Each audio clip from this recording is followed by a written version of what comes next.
Bismillahirrahmanirrahim.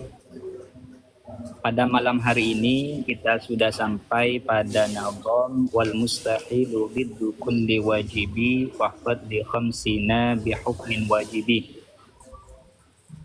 Di mana di dalam nazam ini dijelaskan bahwa wal mustahilu biddu kulli wajibi, bahwa sifat-sifat yang mustahil baik bagi Allah dan Rasulnya itu merupakan kebalikan daripada sifat wajib bagi Allah dan Rasulnya. Mahfad li khamsina bihukmin wajibi, maka kita harus menjaga akidah yang 50 ini. Teman-teman sekalian, sebenarnya nazam ini merupakan rangkuman atau penjelasan ulang dari nazam-nazam di mana ketika kita membahas tentang masalah sesuatu yang mustahil baik bagi Allah dan Rasulnya, ini sebenarnya sudah tercover daripada penjelasan sifat wajib dan juga sifat baik bagi Allah dan Rasul. Jadi sebenarnya ketika kita meyakini dan kita sudah diberikan penjelasan secara detail bahwa Allah itu wajib bersifat wujud, qidam, baqa, maka sudah seharusnya Allah mustahil memiliki sifat-sifat yang merupakan kebalikan dari sifat-sifat tersebut. Begitu juga ketika kita menegaskan dan kemarin-kemarin kita tunjukkan bahwa para nabi itu bersifat siddiq, amanah, tabligh, fatonah dan lain sebagainya, maka sudah menjadi kelaziman bahwa ketika nabi wajib bersifat siddiq, amanah, maka mustahil bagi para nabi memiliki sifat yang menjadi kebalikannya. Oleh karena itu, saya sampaikan di sini bahwa penjelasan tentang sifat mustahil ini merupakan semacam pelengkap daripada nazam-nazam sebelumnya yang sudah dijelaskan oleh narasumber-narasumber yang sudah ada. Cuman di sini saya berusaha ingin mencoba untuk menjelaskan terkait dengan, atau mungkin saya lebih saya kerucutkan saja, karena tidak mungkin saya menjelaskan tentang sesuatu yang mustahil bagi Allah, yang wujud, qidam, baqa itu kebalikannya wujud, qidam, baqa dan seterusnya sampai tidak mungkin. Saya lebih tertarik untuk memperdalam terkait dengan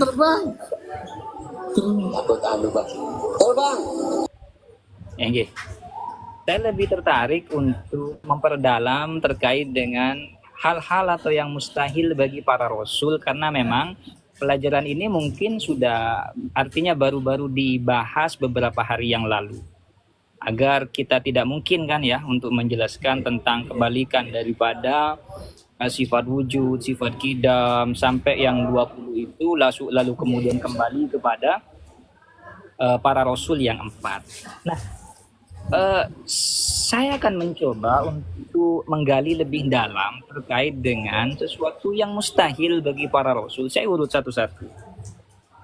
Di dalam akidah 50 itu kan sebenarnya kalau kita pelajari akidah 50 itu kan sumbernya itu kan berangkat dari kalimat tauhid, kalimat la ilaha illallah Muhammadur Rasulullah. Kalimat yang sederhana ini tampaknya sederhana, kata para ulama berhasil merumuskan akidah 50. Tapi saya tidak mau menjelaskan ini karena ini cukup panjang, membutuhkan waktu yang cukup lama menurut saya, karena dari kalimat ini, bahkan dari kalimat makna Allah saja, para ulama itu bisa menyimpulkan bahwa akidah kita itu adalah akidah 50 dari kata Allah yang memiliki dua makna, al-mustaghni an kulli ma siwa wal mustaqil ilaihi kullu ma ada. Itu ternyata para ulama dari dua makna ini bisa menghasilkan pemahaman akidah 50. Cuman saya tidak mau ke sana. Saya akan mencoba untuk mengerucutkan pembahasan kita pada hal-hal yang berkaitan dengan para rasul, karena saya rasa pembahasan ini masih hangat. Kemarin-kemarin kita bahas terkait dengan siddiq, amanah, tabligh, dan fatonah. Dan tentu saya mungkin tidak bisa menjelaskan semuanya secara rinci karena memang cukup sederhana, cukup panjang. Saya awali dari sifat yang pertama dulu, sifat siddiq. Di dalam akidah 50, salah satu hal yang diyakini oleh umat Islam bahwa Nabi Muhammad SAW atau para nabi semuanya itu memiliki sifat siddiq, sifat yang jujur. Dan tentunya ketika para nabi diklaim atau dianggap sebagai orang yang siddiq, orang yang jujur, maka mustahil bagi beliau-beliau itu memiliki sifat kizib, sifat yang dusta, tidak sesuai dengan apa yang telah digariskan oleh Allah Subhanahu wa taala. Akan tetapi ya teman-teman ya, ternyata dari kalangan para sarjana, khususnya misalnya dari kalangan sarjana barat, banyak kemudian yang mengkritiki dan menjelaskan bahwa Nabi Muhammad itu sebenarnya tidak siddiq. Sehingga ditunjukkanlah kemudian bukti-bukti yang menegaskan bahwa para nabi, bahkan termasuk yang kemudian dikritik adalah Nabi Muhammad, itu tidak siddiq. Dalam arti apa yang dibawa oleh Nabi Muhammad SAW itu tidak berasal dari Allah, tapi merupakan karya daripada beliau sendiri. Sehingga kemudian mereka mengatakan dan meyakini bahwa Nabi Muhammad itu telah menjiplak ajarannya, akidahnya, menjiplak agama-agama sebelumnya. Saya contohkan misalnya, ada seorang orientalis namanya Abraham Giger. Abraham Giger itu merupakan seorang rabi ya, seorang rabi atau seorang Yahudi ya, seorang Yahudi ya liberal dalam dalam kalangan sarjana mereka disebut sebagai Yahudi liberal. Jadi Yahudi itu tidak semuanya Yahudi, tapi ada yang memiliki pemikiran-pemikiran yang liberal, ada memiliki pemikiran-pemikiran yang menyimpang. Salah satunya adalah Abraham Giger.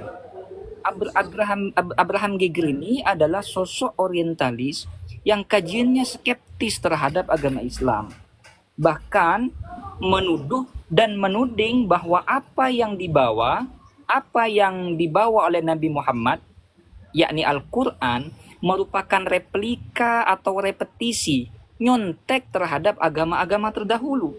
Kalau kita meyakini bahwa Nabi Muhammad SAW Al-Qurannya berasal dari Allah, artinya dia kan jujur bahwa apa yang disampaikan oleh Nabi ini berasal dari Allah. Tapi kata Abraham Giger tidak. Dia meyakini bahwa Al-Quran itu merupakan karya daripada Nabi dan dia menjiplak agama dari agama-agama terdahulu. Jadi dituduh tidak siddiq lagi. Karena dia mengatakan ini bukan, padahal dalam Al-Quran wa ma yantiqu 'anil hawa in huwa illa wahyu yuha. Tapi kata Abraham Giger, ternyata Nabi Muhammad nyontek di dalam ajaran-ajarannya. Salah satu artikel yang ia tulis, ini saya sampaikan kelompok-kelompok yang mengkritisi ya. Dia tidak dalam rangka menunjukkan kesesatan, tidak. Tapi saya ingin agar teman-teman bisa memahami bahwa di luar sana banyak orang-orang yang mengkritiki dan bahkan menuduh Nabi Muhammad sebagai sosok yang kizib, dan mengatakan bahwa Nabi Muhammad kan mengklaim dan mengatakan bahwa apa yang ia bawa adalah wahyu dari Allah. Wa ma yantiqu 'anil hawa in huwa illa wahyu yuha. Akan tetapi kata mereka pada faktanya tidak seperti itu. Faktanya justru kemudian Nabi Muhammad menjiplak, nyontek kepada agama-agama terdahulu, dan mereka sajikan berbagai bukti-bukti untuk menguatkan argumentasi mereka. Tadi salah satu tokoh yang saya sampaikan adalah Abraham Giger. Abraham Giger ini Ustaz ya, dia punya tulisan tapi berbahasa Jerman Ustaz. Berbahasa Jerman tapi sudah ditranslate ke bahasa Inggris. Judulnya itu adalah What Did Muhammad Borrow from Judaism? Ya. What did Muhammad borrow from Judaism? Apa yang dipinjam oleh Nabi Muhammad dari orang-orang dari ajaran Yahudi?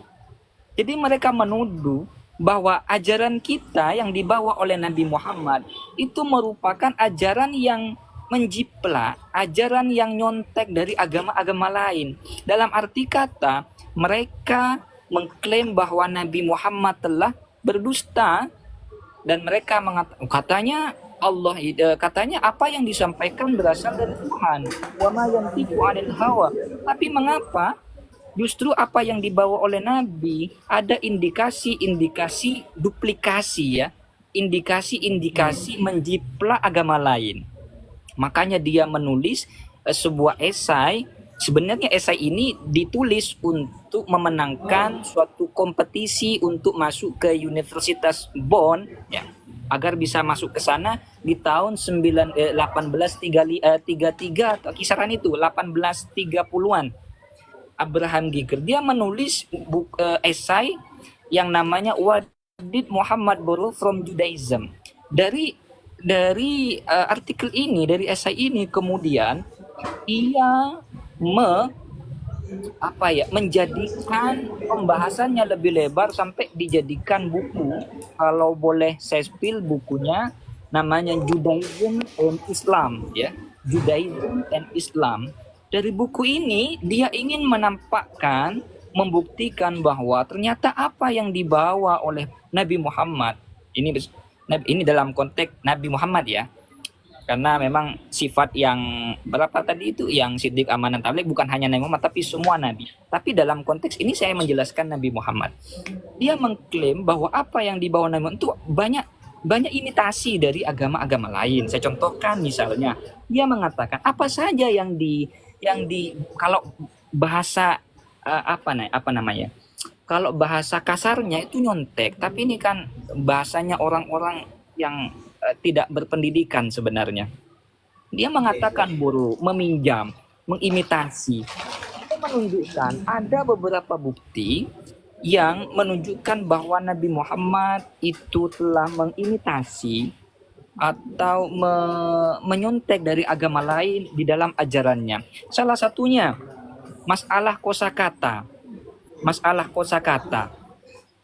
Kata Abraham Giger, setidaknya ada 14 kosakata yang sudah dipinjam, yang sudah diadopsi, yang sudah dicontek oleh Nabi Muhammad dari agama Judaism, jadi agama Yahudi.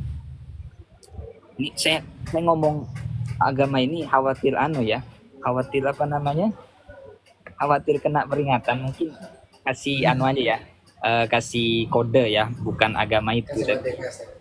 Agama, soalnya dulu saya pernah bahas kelompok ini, dulu pernah kena ban Ustaz. Akun saya gak bisa live 1 minggu waktu ngaji Aqidatul Awam. Saya kasih kode agama apa ya, benderanya apa? Ishak. Agama Ishak. Ya, ya itu aja. Ya agamanya Nabi Ishak gitu ya. Ya anggap itu ya. Kata Abraham Giger, ada beberapa bukti yang menunjukkan bahwa Nabi Muhammad telah meminjam ya dari agama Ishak tadi. Salah satunya masalah kosakata. Dia menyimpulkan ada 14 kosakata. Ini untuk menunjukkan bahwa Nabi Muhammad itu kizib ya. Untuk menunjukkan bahwa Nabi Muhammad itu kizib. Ada 14 kosakata. Ada 14 kosakata yang telah diadopsi, yang telah dicontek oleh Nabi Muhammad dari agama Ishak tadi. Apa itu? Nah, saya contohkan. Di sini ada satu. Saya agak nyatanya. Masalah ini. Tabut. Ada kata tabut. Menurut Abraham Giger, tabut itu dalam Quran kan ada ya. Bahasa tabut itu ada di dalam Al-Quran. Ternyata kata dia, tabut itu mengadopsi atau mengambil, menyontek dari agama Ishak tadi. bukan hanya tabut, ada juga jannatu adnin, ya. Jannatu adnin. Bagi mereka, bagi Abraham Geger ini, jannatu adnin ini bukan bahasanya Nabi, bukan bahasa Arab. Dia mencontek bahasa, mencontek kosakata, kemudian dimasukkan ke dalam Quran. Ada jannatu adnin, ada juga jahannam. Nah, jahannam itu ternyata di dalam agama Ishak tadi itu dikenal dengan lembah yang namanya Hinom, ya. Lembah yang namanya lembah Hinom. Nah, lembah Hinom itu adalah lembah yang penuh dengan penderitaan. Nah, karena lembah ini merupakan simbol penderitaan, maka di dalam agama Ishak tadi, Hinom itu disebut sebagai, maka untuk menggambarkan neraka di dalam agama mereka, mereka menyebutnya Gehinnom.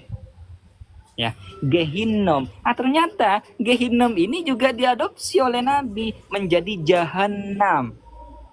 Ya, menjadi Jahannam. Jadi mengadopsi begitu, Ustaz. Jadi banyak adopsi. Ada juga bukan hanya itu, ada juga Rabbani. Rabbani ini merupakan bahasa dari atau konsep bahasa dalam agama Ishak tadi. Tapi sama Nabi Muhammad itu dicontek. Sama Nabi Muhammad itu diambil, dipinjam untuk mengungkapkan istilah-istilah dalam agama barunya. Nah, ini sekali lagi saya tak tampilkan untuk menunjukkan bahwa Nabi Muhammad kizib. Padahal kemarin-kemarin kita pelajari Nabi Muhammad itu dan para nabi yang lain itu mustahil kizib dan pasti sidik. Itu kemarin saya rasa sudah ditampilkan bukti-bukti bahwa Nabi Muhammad Siddiq itu saya rasa sudah dipelajari semua. Nah, bukan hanya itu, juga masalah ada hari namanya Sabat. Nah, kalau kita dulu belajar tafsir Jalalain, di mana penduduk Ailah itu melanggar di hari Yaumus Sabti, melanggar di hari Sabtu. Di dalam Islam itu enggak sebenarnya, kalau kita melihat hari, katanya Abraham Geger, itu hanya ada 5. Coba Ahad. Artinya yang dinisbatkan kepada angka kan biasanya hari pertama Ahad, hari kedua Isnain kan tidak sama dengan bahasa Isnain. Hari ketiga Sulasa, Salasatun. Hari keempat Arbaatun. Hari kelima Khamsatun, Khamis. Hari kelima keenam nggak ada. Hari keenam ketujuh nggak ada. Hari keenam disebut Jumat karena memang hari di mana umat Islam berkumpul. Tapi untuk hari Sabtu nggak ada rujukannya. Akhirnya meminjam ke kata-katanya Abraham Geger ini, ya, hanya meminjam kepada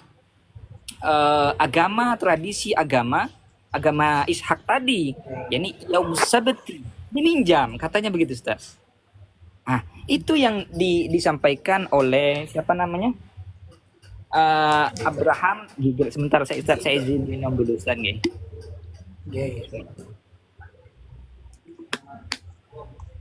Tidak hanya itu, Ustaz. Untuk membuktikan dan mengklaim bahwa Nabi Muhammad itu kidib, tidak hanya itu. Dia kemudian, ini sampai jam berapa dulu, Ustaz? Biar enak saya menjelaskan. Kurang lebih 1 jam, Ustaz. Oh, 1 jam. Oke. Oke. Saya lanjut. Tidak hanya itu, Ustaz. Tidak hanya itu. Di dalam artikel tadi, What did Muhammad borrow from Judaism?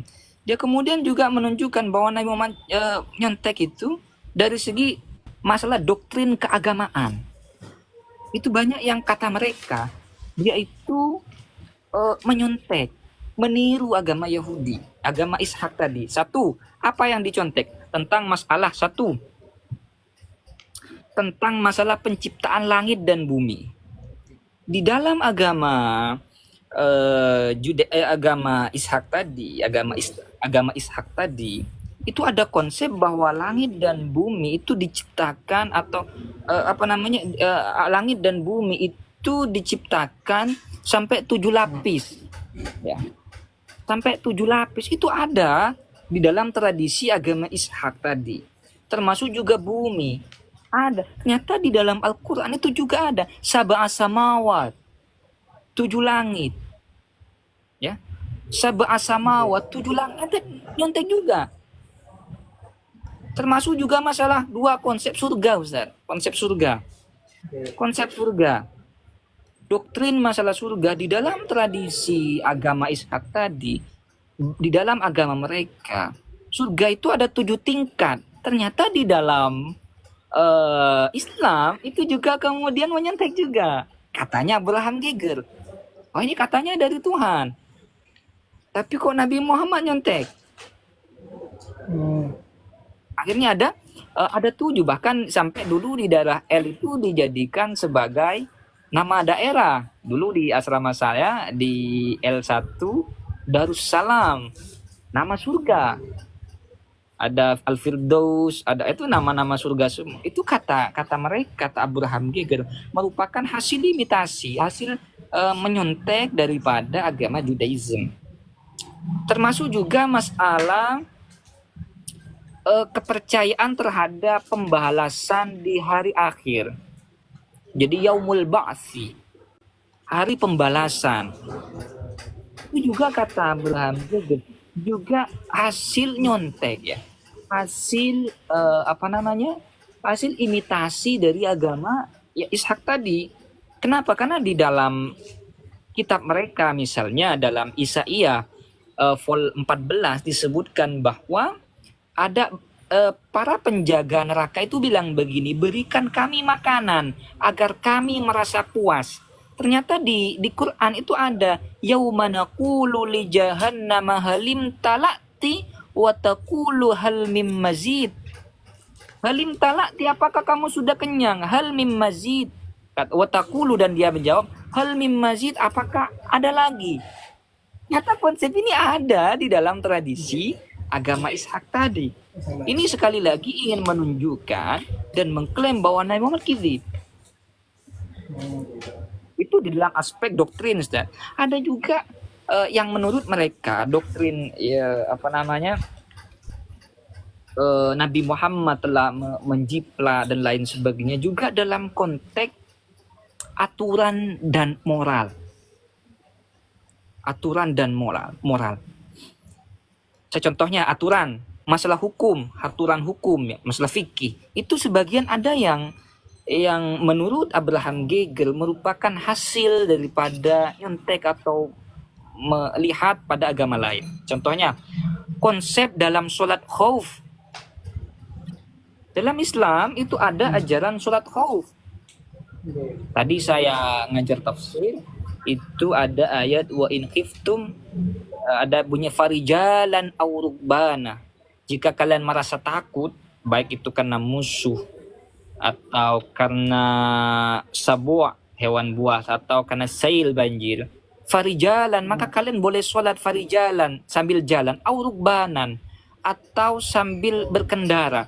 Ternyata hal ini juga ada di dalam tradisi agama Ishak tadi. Banyak sekali sebenarnya. Ada larangan masalah sholat bagi yang mabuk, tentang masalah tayamum. Tayamum itu juga ada, kata dia, di dalam tradisi agama Ishak. Jadi dari bukti-bukti ini kemudian dia menyimpulkan bahwa Nabi Muhammad itu sebenarnya kizib. Dan dia dia telah membikin Al-Quran itu dengan cara menjiplak dari agama-agama terdahulu, sehingga sudah tidak sidik lagi, kata Abraham Giger. Dan kajian-kajian Abraham Giger ini kemudian dibukukan menjadi buku namanya Judaism and Islam. Dan ternyata karya daripada Abraham Giger ini disambut baik oleh para sarjana yang lain.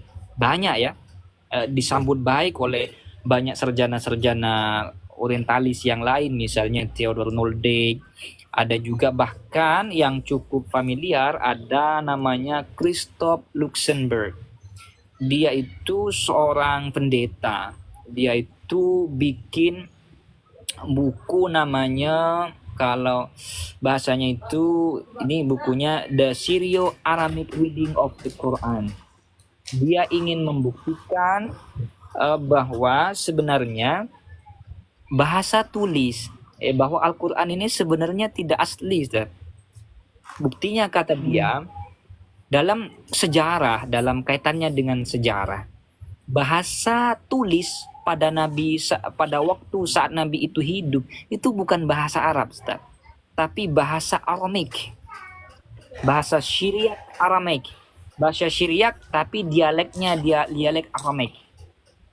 Jadi bahasa tulis bukan bahasa Arab, bahasa oral bahasa Arab iya, tapi kalau untuk surat menyurat, untuk tulis menulis, itu yang digunakan oleh bangsa Arab pada saat itu bukan bahasa Arab, tapi bahasa Syriak Aramaik.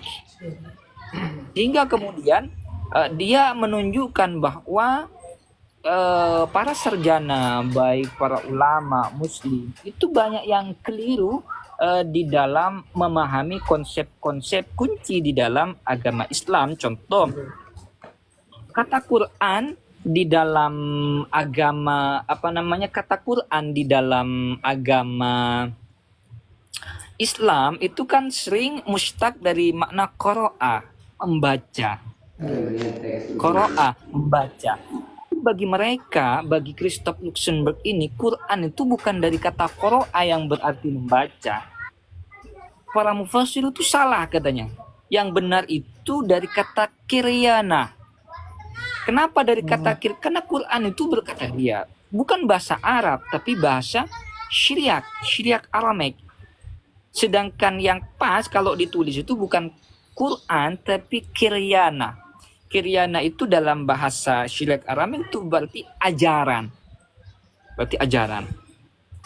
Termasuk juga konsep-konsep kunci di dalam bahasa Arab, misalnya qaswara. Itu bukan yang benar bacanya bukan qaswara tapi qasura. Karena sesuai dengan bahasa Aramaik. Dan banyak sekali ada sayiat dibaca saniyat. Ada utullin dibaca alin, ada zanim dibaca rotim. Itu menunjukkan bahwa kata Christoph Luxenberg bahwa bahasa tulis yang ada di masa zaman Nabi Muhammad itu bukan bahasa Arab tapi bahasa Syriak Aramaik. Jadi bahasa Arab atau Quran yang ditulis itu sebenarnya untuk membacanya harus menggunakan konsep daripada bahasa Syriak Aramaik itu sendiri. Itu begitu, Ustaz, terkait dengan apa yang ditudingkan untuk membuktikan bahwa Nabi Muhammad itu adalah dan tidak punya sifat siddiq sama sekali. Mulai dari tadi saya tunjukkan Abraham Geiger dan juga Christoph Luxenberg. Itu baru satu sifat. Ini belum lagi nanti ke sebenarnya agak banyak Ustaz ya. Kalau kita bahas satu persatu untuk menunjukkan apakah Nabi itu siddiq, nanti amanah beda lagi. Amanah beda lagi, tabligh beda lagi, fatona beda lagi. Apalagi kita mau bahas sifat yang 20, itu yang jumlahnya 20, saya rasa tidak mungkin dengan waktu yang cukup singkat. Akan tetapi saja dari semua apa yang ditulis oleh baik Abraham Geiger tentang what did Muhammad borrow from the Judaism, apa yang telah Nabi Muhammad pinjam, apa yang telah Nabi Muhammad contek dari agama Judaism, dari Yahudi atau agama Ishak tadi kita buat simbol. Ternyata sama para ulama sudah dijawab semua, Ustaz. Sudah dijawab, sudah dikritisi, ya, semuanya sudah, termasuk salah satu yang cukup bagus memberikan jawaban adalah Syekh Muhammad Abdu di dalam bukunya Al-Wahyu Al-Muhammadi. Ya, di dalam buku itu, di dalam Al-Wahyu Al-Muhammadi, beliau itu memberikan jawaban yang menurut saya sudah sangat bagus sekali. Bukan Muhammad Abdi tapi muridnya Sayyid Muhammad Rashid Ridho. Ada Al-Wahyu Al-Muhammadi.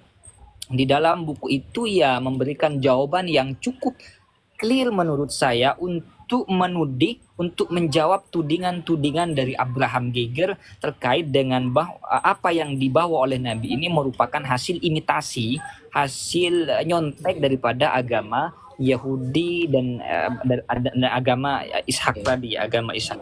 Salah satu bukti yang beliau sampaikan oleh Syed Muhammad Rashid Ridho di dalam bukunya Al-Wahyu Al-Muhammadi, beliau mengatakan begini, sampai sekarang tidak ada satupun bukti sejarah bahwa Nabi Muhammad itu pernah berinteraksi cukup intens berinteraksi cukup intens dengan orang-orang Yahudi dan Nasrani.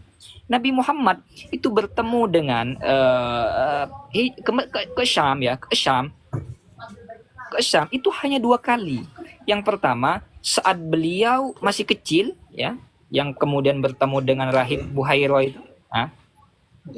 Itu pun masih kecil. Yang kedua saat beliau berdagang bekerja kepada Sayyidah Khadijah. Itu hanya 2 kali. Kata Syed Muhammad Rashid Ridho, bagaimana mungkin hanya waktu dalam yang cukup sebentar itu Nabi Muhammad bisa meminjam dan menguasai konsep-konsep kunci di dalam agama Ishak tadi, sehingga beliau bisa mencontek konsep tayamum, mencontek konsep sholat khauf, mencontek bahasa tabut, jannatu adnin, dan banyak lagi tadi, ada 14 kosakata yang saya sampaikan itu. Itu bagaimana mungkin? Data sejarah sampai saat ini tidak ada satupun bukti yang menunjukkan Nabi pernah berinteraksi dengan orang-orang Yahudi dan Nasrani. Ya. Memang nanti sebenarnya diskusinya cukup panjang Ustaz ya. Sebenarnya diskusinya cukup panjang terkait dengan ini. Bahkan kemudian mereka itu mengatakan, salah satu argumennya begini. Di dalam tradisi Arab itu kalau kita mengkaji Al-Quraish ya.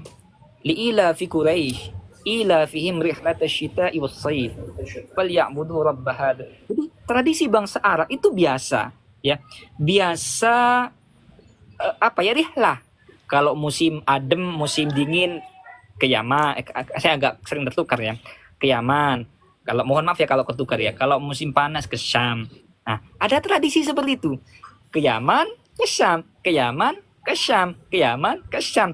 Kata dia, nah ini tradisinya orang Arab. Oh berarti Nabi juga biasa ke Yaman, ke Syam, karena ini tradisinya orang Arab. Orang Arab itu kalau musim dingin ke Yaman, kalau musim panas berdagangnya ke Syam. Syam itu adalah tempat orang-orang Yahudi dan orang-orang Nasrani ya. Orang-orang Yahudi artinya orang yang sudah memiliki basis budaya, basis intelektual dan pengetahuan yang lebih terkait dengan agama-agama samawi terdahulu. Sehingga dia kemudian mengklaim, oh Nabi Muhammad harusnya juga sama seperti itu. Dia punya tradisi pergi merantau juga ke ke Yaman dan juga ke Syam, sehingga ada kemungkinan Nabi berinteraksi dengan mereka. Tapi sekali lagi Rashid Ridho mengatakan tidak ada. Memang tradisi bangsa Arab ada tradisi seperti itu. Tapi tunjukkan bukti bahwa Nabi Muhammad ikut terlibat di sana. Soalnya dalam data sejarah sampai saat ini Nabi Muhammad pergi ke Syam itu hanya 2 kali, saat beliau masih kecil dan juga saat beliau ketika berdagang dengan bekerja kepada Sayyidah Khadijah. Itu yang pertama. Yang kedua, Nabi Muhammad juga pernah datang dibawa oleh Sayyidah Khadijah kepada Waraqah bin Naufal, seorang pendeta yang memiliki pengetahuan yang tinggi, pengetahuan yang banyak tentang agama-agama Samawi terdahulu, karena dia tuh kiainya. Sehingga kata dia, Nabi Muhammad dia belajarnya dari sini. Tapi sekali lagi Nabi Muhammad itu bertemu dalam catatan sejarah, bertemu dengan Waraqah bin Naufal. Pertama, Waraqah bin Naufal pada saat itu sudah buta, sudah tidak bisa melihat lagi. Yang kedua, Nabi Muhammad hanya ke sana cuma saat itu juga. Artinya tidak ada interaksi pada saat itu. Sebenarnya untuk menjawab bahwa Nabi Muhammad itu tidak meminjam dari tradisi agama lain, sebenarnya Ustadz ya, kalau kita boleh fair, itu tidak cukup menggunakan konsep atau ilmu tauhid ini dengan mengatakan Nabi Muhammad kan sidik, nggak mungkin dia kizib, kan nggak begitu juga Ustadz ya. Untuk menjawab ini kita tidak bisa hanya mengandalkan ilmu kalam ini, tapi perlu bantuan dari ilmu lain, misalnya ilmu sejarah, sosiologi, antropologi dan lain sebagainya untuk menjawab hal itu. Tapi sebenarnya secara secara umum apa yang telah ditudingkan itu semuanya sudah dijawab oleh para ulama kita terkait dengan hal itu. Baru sidik Ustaz. Nanti beda lagi yang keamanah. Apa perlu dilanjut atau bagaimana Ustaz?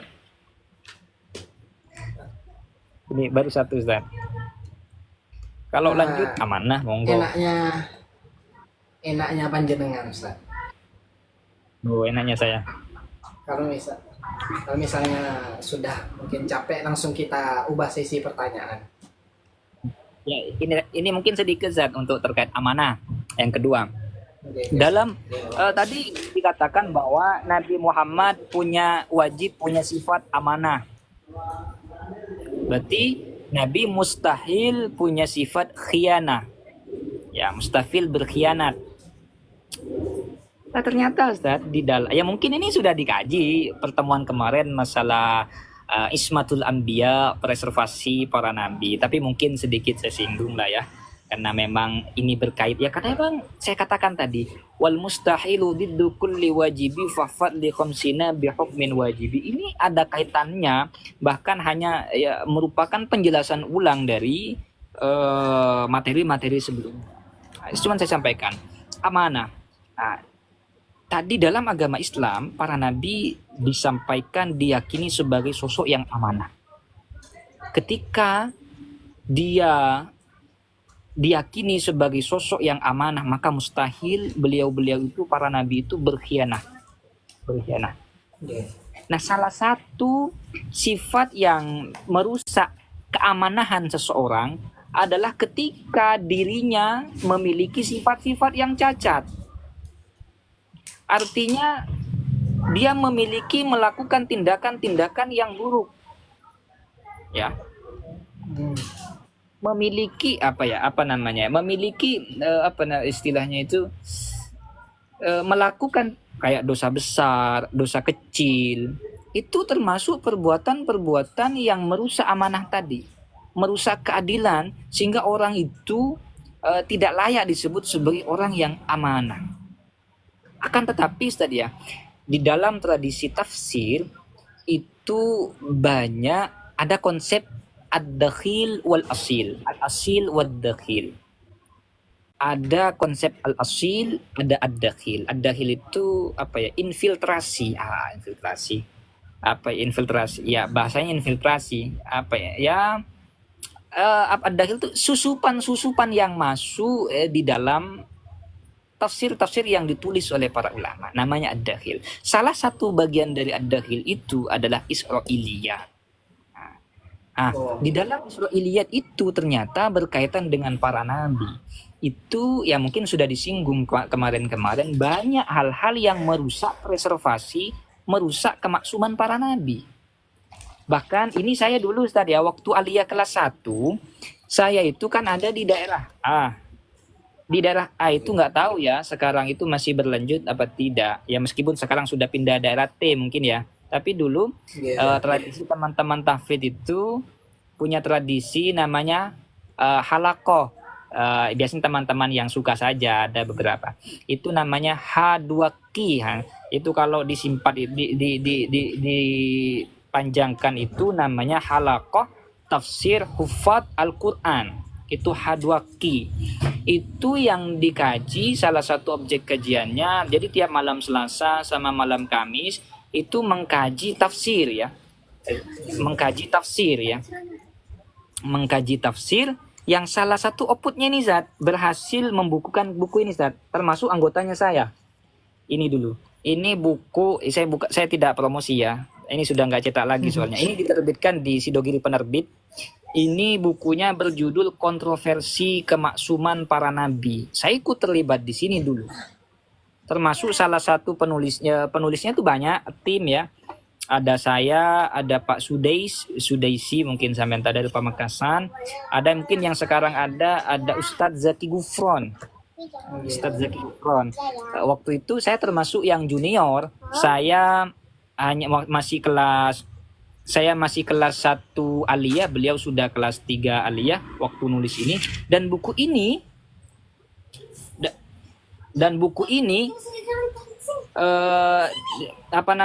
pengantarnya dari satu. Beliau itu dari Kiai Solahuddin Munsif. Kiai Solahuddin Munsif, ada juga Gus Aap, ada juga dari Mas Kamil dan yang lain. Buku ini menjelaskan bagaimana tudingan-tudingan atau riwayat-riwayat yang berpotensi merusak kemaksuman para nabi, preservasi nabi, sehingga mengklaim bahwa nabi nanti yang implikasinya menyebabkan bahwa nabi itu tidak amanah. Nabi itu tidak amanah, padahal tadi dikatakan nabi itu amanah. Itu di sini di buku ini ditunjukkan banyak riwayat-riwayat yang ditulis oleh para ulama.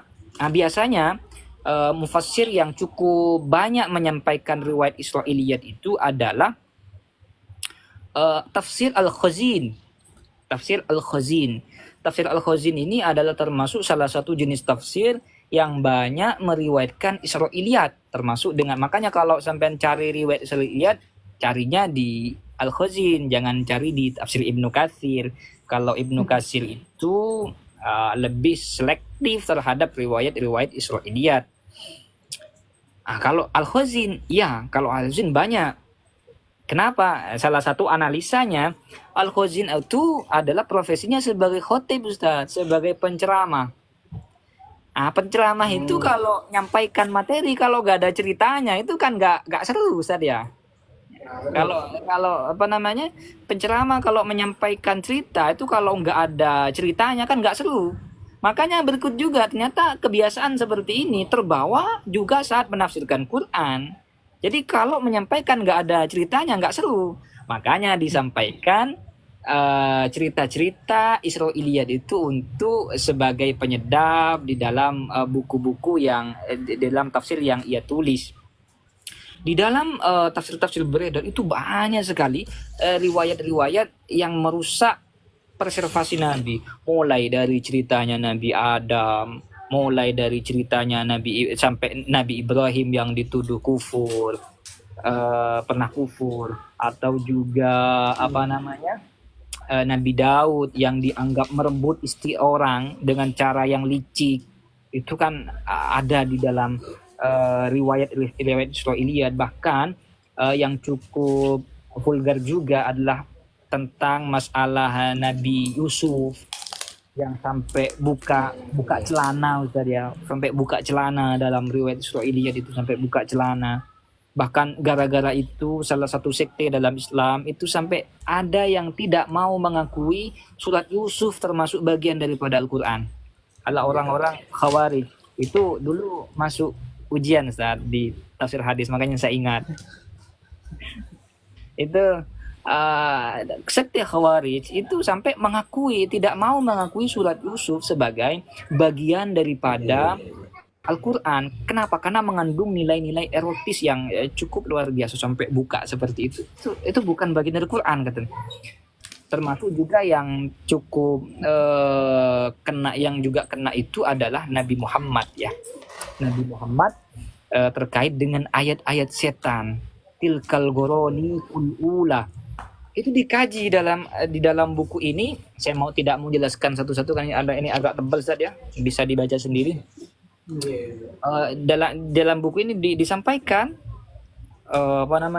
bagaimana ayatnya, riwayatnya bagaimana, lalu bagaimana konternya. Dan ini kemudian ditulis oleh dulu teman-teman H2Q. Kebetulan juga ini dulu diedit di rumahnya Ustadz Ahyad Ahmad. Mungkin itu saja Ustadz, biar tidak biar ada macam diskusi ya dengan teman-teman yang bisa saya sampaikan. Kurang lebihnya mohon maaf. Monggo kalau ada diskusi. Oke. Ya, terima kasih Ustadz. Penyampaiannya sangat intens ya mengenai pembahasan ini, dan juga kami terkagum-kagum ya. Ini pertama kali mungkin kita bertemu. Baiklah, mungkin saya akan simpulkan sedikit mengenai pembahasan pada malam hari ini. Nadoman yang kita bahas pada malam hari ini sebenarnya adalah nadoman ya, rangkuman dari penjelasan sebelumnya. Yakni sifat mustahil itu pelengkap dari penjelasan sebelumnya. Mungkin menurut narasumber di sini lebih baik pembahasan yang besar ini dan luas ini kita kerucutkan saja kepada pembahasan mustahil bagi Rasul. Ulama sendiri dapat menyimpulkan 50 penjelasan itu atau 50 sifat itu diambil dari kata la ilaha illallah ya. Tapi karena mungkin pembahasannya cukup panjang dan sudah dibahas sebelumnya, lebih baik dikerucutkan saja langsung kepada sifat mustahil bagi Rasul, atau sifat-sifat yang wajib bagi Rasul dan hal-hal yang mustahil baginya. Yang pertama itu adalah sifat yang bagi Rasul adalah sifat sidik, kata narasumber tadi. Yang mana sidik itu pastinya mustahil, kidib bagi Nabi ya. Nah, pembahasan sidik ini beliau arahkan kepada pembahasan orang-orang orientalis, yang mana orang orientalis ini berusaha untuk deskonstruksi Islam atau menghancurkan Islam dari dalam, yaitu beliau menyebutkan satu tokoh yaitu Abraham Geiger, yaitu Yahudi liberal. Dia mengatakan, dia menuduh bahwa apa yang disampaikan oleh Nabi, yang mencakup Al-Quran, wahyu, hadis, itu semua merupakan replika atau imitasi dari agama Ishak ya.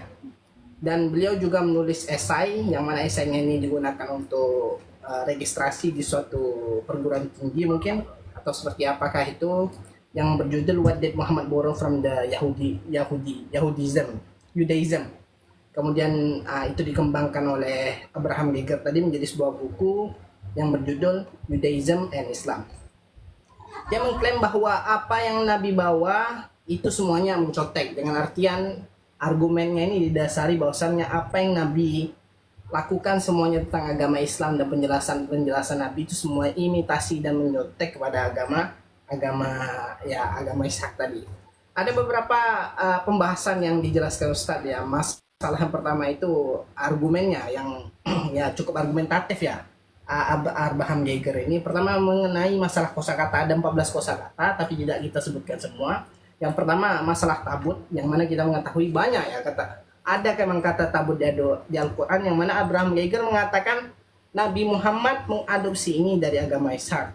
Kemudian seperti lafaz Jannatu Adan, kemudian Jahannam, yang mana Jahannam ini merupakan sebuah term atau istilah bagi orang-orang agama Ishak, sebuah lembah Hinom, yang mana lembah itu merupakan lembah yang penuh penderitaan. Kemudian juga lafaz Robbani ya, dan banyak lagi.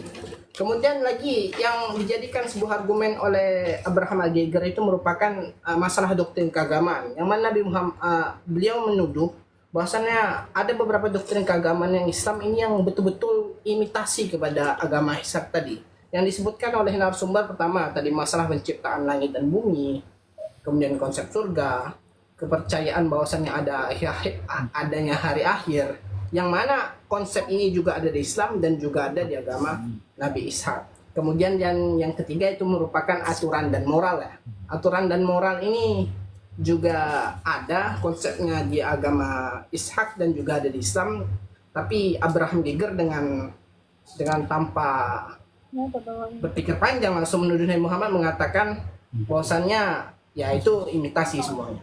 Kemudian Ustadz juga menyebutkan tokoh ketua itu tadi Christoph Luxemburg, yang mana dia mengatakan bahwasannya ya literasi atau tulis menulis pada zaman Nabi ini memang semuanya ini literasi itu memang tidak menggunakan bahasa Arab pada awal masa Islam.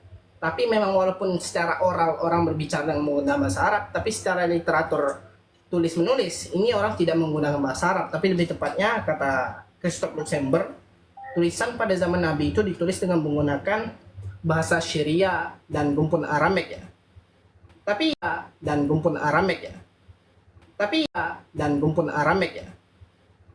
ini Syekh Rasul Ido dalam kitab Al-Wahyi Muhammadiyah, dia mengatakan tidak ada bukti sejarah yang jelas yang mengatakan bahwasannya Nabi ini pernah berhubungan intens dengan orang Yahudi.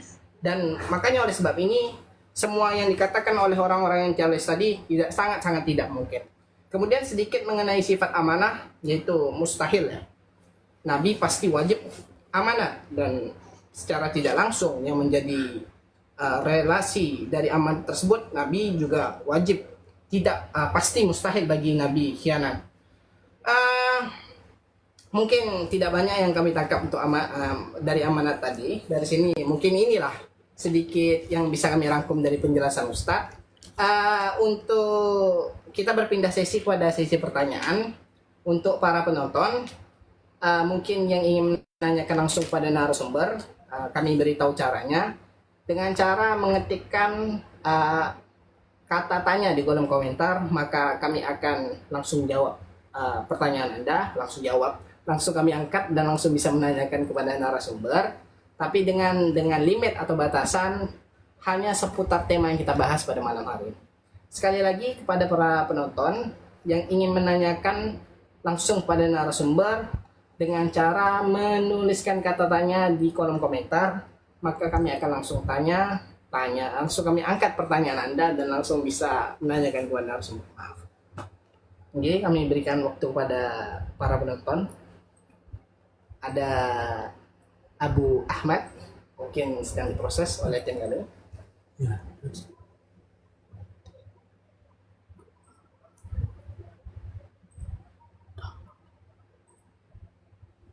Ada perpus TikTok juga. Maaf ya Ustaz, mungkin lagi sedikit ada. Assalamualaikum warahmatullahi wabarakatuh. Waalaikumsalam warahmatullahi wabarakatuh. Sebelumnya, Afwan Ustaz.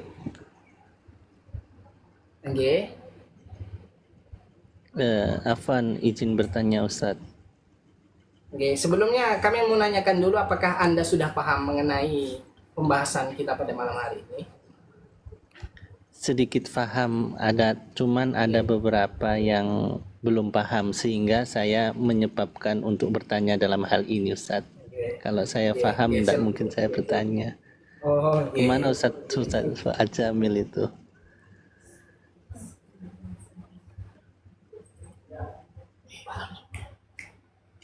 Sebentar lagi, mungkin ada sedikit masalah.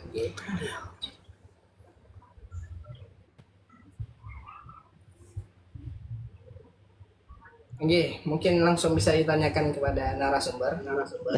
Begini Ustaz, Afwan, izin bertanya Ustaz Fuad.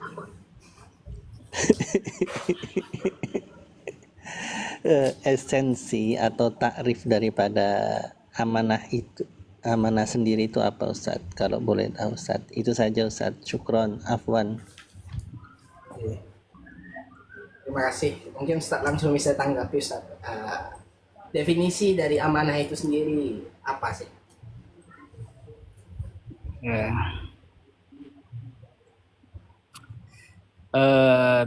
Suara saya bisa didengar nih? Ustaz. Sangat jelas Ustaz. Terkait dengan definisi, sebenarnya saya sendiri belum mengecek ya definisi yang diberikan oleh para ulama terkait dengan apa itu amanah dan bagaimana definisinya, baik secara etimologi ataupun terminologi. Cuman begini, tadi saya sampaikan bahwa di dalam buku ini tadi saya sampaikan kontroversi kemaksuman para nabi ini, saya sempat cerita, saya nulis bersama teman-teman dulu, tapi saya masih masih junior, waktu itu masih kelas 1 aliyah, dan teman-teman itu sudah kelas 3 aliyah, bahkan sudah ada yang jadi guru dan lain. Saya cuman mungkin karena dianggap aktif waktu kajian, akhirnya saya diajak untuk nulis buku ini. Buku ini terkait dengan kontroversi kemaksuman para nabi ini kan sebenarnya ingin menjawab tudingan-tudingan yang dilontarkan oleh bukan dilontarkan ya, atau munculnya riwayat-riwayat Israiliyat yang berpotensi merusak preservasi, merusak kemaksuman para nabi, merusak kemaksuman para nabi. Nah, ternyata dulu sempat dibahas sama teman-teman, ternyata memang ini kaitannya nanti mengarah kepada sifat amanah daripada nabi. Nabi itu kan adalah sosok yang bukan hanya Nabi Muhammad, semua rasul ya, itu memiliki sifat amanah. Nah, kalau para nabinya saja kemudian melakukan tindakan-tindakan yang tidak benar, ya, melakukan tindakan-tindakan yang benar, ini kan menciderai identitasnya, menciderai identitasnya sehingga amanahnya tercoreng di dalam menyampaikan, hanya kredibilitasnya sebagai seorang nabi yang amanah di dalam menyampaikan wahyu itu bisa terciderai. Contoh, misalnya terkait bagaimana kasus Nabi Musa. Fawakazahu Musa faqadu alaih. Itu kan sering dibaca, ini hampir setiap duhur, saya rasa ini sering di-setel dulu di kiroat di Madura, bahkan saya di Surabaya. Itu juga ada Nabi Musa ketika berjalan menuju di kota pada waktu itu tuh kan ketemu dengan dua orang yang satu orang Kipti, yang satunya orang Bani Israel, bertengkar. Fastaghathahu alladhi min syi'atihi, lalu orang yang merupakan bagian dari kaumnya Nabi Musa, yakni orang-orang Bani Israel itu minta tolong kepada Nabi Musa. Fawakazahu Musa, sama Nabi Musa dijotos. Ternyata dari jotosan itu kemudian membuat orang Kipti tadi meninggal. Lah, ini kan masa ada seorang nabi membunuh? Ya. Membunuh itu kan kabair minal kabair. Ya, minal kabair. Kalau fasik itu kan melakukan dosa kecil yang fasik yang dosa kecil. Ini fasik aja dibuat saksi, itu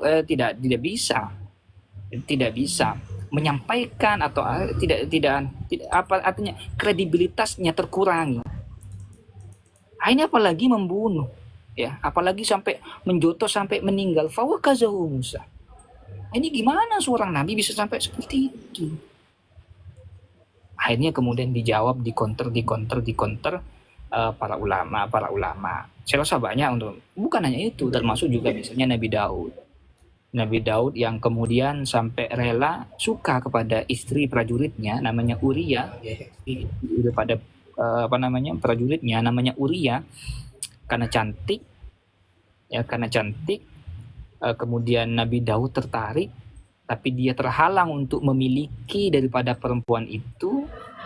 Dia kemudian salah satu caranya adalah dengan cara menyingkirkan suaminya. Ini kan kayak di film sinetron, Mas. Ya, di film sinetron. Untuk menikahi istrinya harus disingkirkan dulu suaminya. Sampai kemudian Uria tadi, gimana caranya dibunuh? Kalau membunuh ini kan masa seorang raja, seorang nabi membunuh kan nggak logis. Hanya maka dia menggunakan cara liciknya dengan cara mengutus ke medan perang. Tujuannya apa? Bukan untuk peperangan, tapi agar mati syahid, mati dalam perangan. Jadi kan motifnya halus, Ustaz. Motifnya halus. Tapi kan licik sebenarnya. Dikirim perang, kalau menang dikirim lagi. Kalau menang dikirim lagi. Nah, kalau menang dikirim lagi. Nah, itu sampai kemudian ini kan yang seperti ini merusak pada kemaksuman para nabi. Nah, terkait dengan masalah apa amanah secara definisi, saya jujur saya belum mengecek secara definisi, baik secara etimologi ataupun terminologi. Cuman tadi saya jelaskan,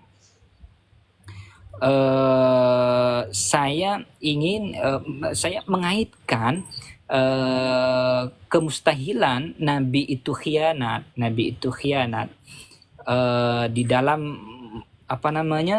menyampaikan wahyu dan lain sebagainya dengan konsep-konsep yang ada dan sudah dijelaskan sebelumnya. Untuk definisi secara saya mohon maaf sebelumnya. Saya kalau mau memaksa untuk menjawab secara terminologi karena saya belum baca terkait terminologinya. Mohon maaf sebelumnya. Ketimbang salah nggih. Ketimbang salah. Karena ini terkait dengan ilmu, saya khawatir kalau yang disampaikan salah.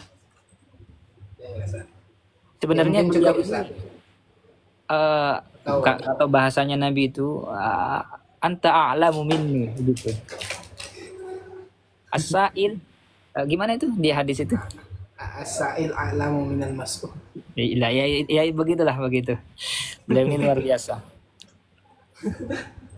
Mungkin Ustaz. Mungkin saya kira udah cukup jelas ya. Mungkin untuk pertanyaan selanjutnya kami berikan lagi kesempatan untuk penonton dimanapun Anda berada untuk bertanya sekali lagi dan terakhir. Mungkin yang ingin bertanya dengan cara mengetikkan kata tanya di kolom komentar, maka langsung bisa bertanya kepada narasumber. Kami berikan waktunya kepada para penonton. Sekali lagi, bagi penonton yang ingin langsung bertanya kepada narasumber, langsung bisa mengetikkan kata tanya di kolom komentar. Mungkin langsung bisa kami angkat pertanyaannya dan langsung bisa menanyakan kepada narasumber.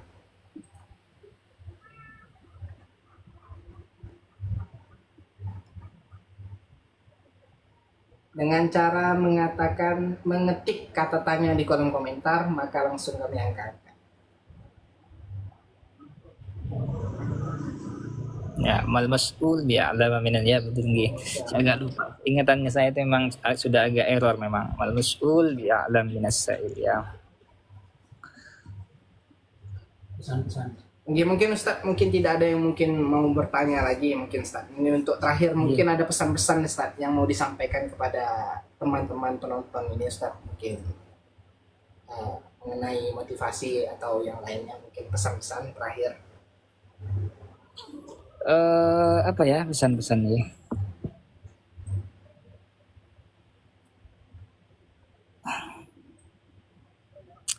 Mungkin kalau untuk pesan-pesan terakhir, saya rasa untuk menguatkan akidah kita jangan pernah berhenti membaca. Saya rasa seperti itu.